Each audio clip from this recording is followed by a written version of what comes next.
If I have to start a new YouTube channel, I surely would not do what I did before.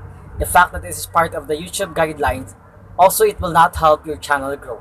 Ang kailangan natin ay audience retention, engagement, and views.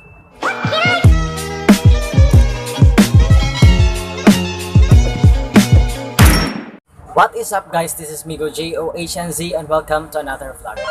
So today I will talk to you about the 7 things a small YouTuber must not do in order for his or her channel grow. But before that, let me share with you first my experience about uploading a video na hindi po siya nag-upload. It was actually my first time na hindi na-upload yung video ko. I even exported the video several times, still it simply didn't work. So what I did was, nag-research po ako ng mga dahilan why my video cannot be uploaded on YouTube. Here are the reasons I've learned.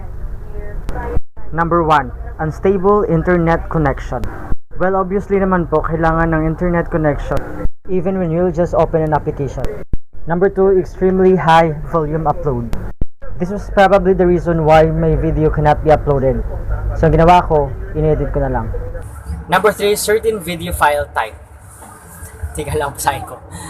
Ideal file type is an MP4 with frame rate between 24 and 60 frames per second. Well, this is so deep, so whatever.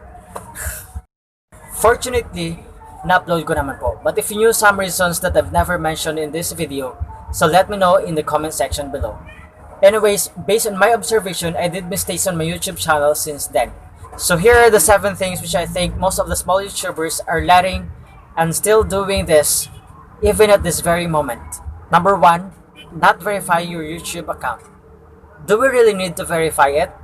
The answer is yes. Once your YouTube channel is verified, then that's the time you are eligible to some features YouTube offers. Like you can upload videos longer than 15 minutes, custom thumbnails, file a dispute for copyright claims, live stream on your computer, and many more.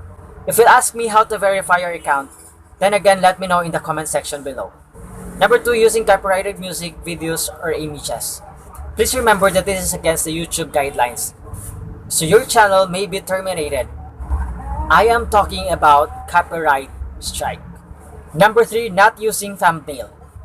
If somebody sees your good thumbnail, then most probably he or she will be tempted to click your video.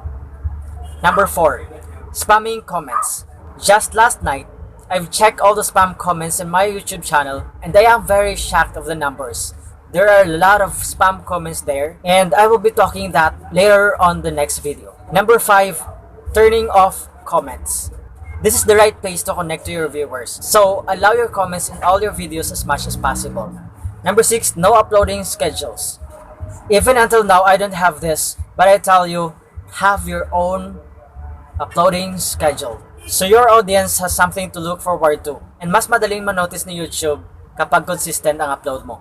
Number 7, sub for sub or sub to sub. Now you're confused. Because in the first place, I did it. Yes, I did it. And in one of my videos, I made mention about it just to gain more subscribers. Later you will know the reasons why I'm not recommending it for you to do it now. Hindi yan ang need ni YouTube sa channel natin. Ang kailangan natin ay audience retention, engagement, and views. In conclusion, let us do what we think is helpful to our channel. This is just based on my observation and I know you have yours too.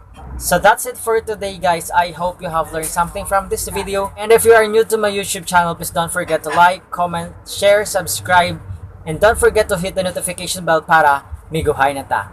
From me, Migo JohnZ, stay safe and God bless.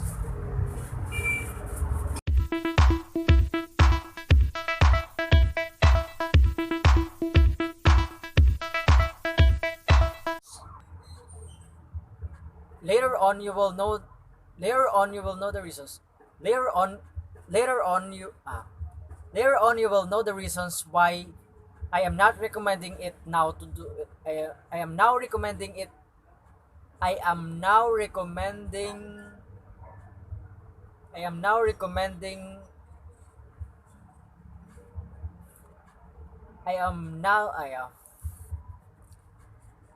recommending it for you to do it now. I joke. I am not recommending it for you to do it. Just like just last night I've checked just last night just last night I've checked all the last step.